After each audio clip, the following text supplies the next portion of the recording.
이 차원 축소라고 하는 말은 어감상 좀 어렵게 느껴지죠.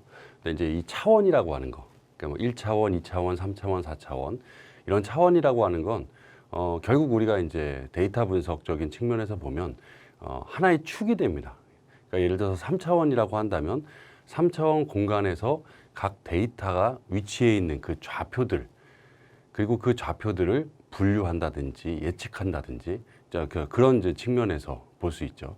결국 이 차원이 한 개다, 두 개다, 세 개다라고 하는 것은 결국 독립변수, 특성치죠. 특성치가 몇 개이냐에 따라서 결정이 됩니다. 물론 이제 그 종속 변수도 하나 더 추가될 수는 있지만 어쨌든 결국은 변수의 수가 결국 차원의 수라는 의미가 됩니다. 따라서 차원 축소라고 하는 건 이 변수를 원래 이제 특성치가 한 30개 있었다. 그럼 이 30개가 이제 너무 설명하기가 많거나 그럴 경우에는 비슷한 것끼리 묶거나 유사한 것끼리 이제 축소하는 그런 과정들이 바로 이제 차원 축소가 되는 거죠.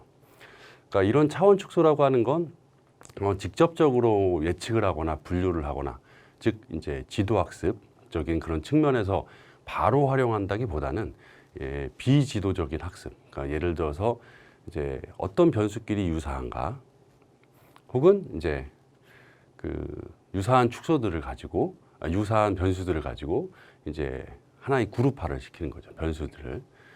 혹은 이제 뭐 다차원의 상당히 이제 사람들이 인식하기 어려운 그런 복잡한 뭐 10개의 변수면 10차원이겠죠.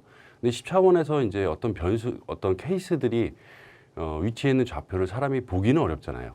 그냥 데이터의 숫자만 볼 수 있을 뿐이지. 그렇기 때문에 그것들을 이제 2차원으로 확 줄여가지고 저차원으로 변환한다 이렇게 얘기를 하는데, 저차원으로 줄여서 각각의 케이스가 어떻게 위치해 있는지 이런 것들을 이제 시각적으로 파악하기 위해서 많이 사용이 됩니다. 보통 이제 3차원까지도 축소를 하게 되면은 그것도 참 보기가 어려워요. 그렇기 때문에 대체적으로 이제 2차원으로 축소를 많이 하게 되죠. 이렇게 변수를 축약하는 이유는 크게 두 가지가 있겠죠.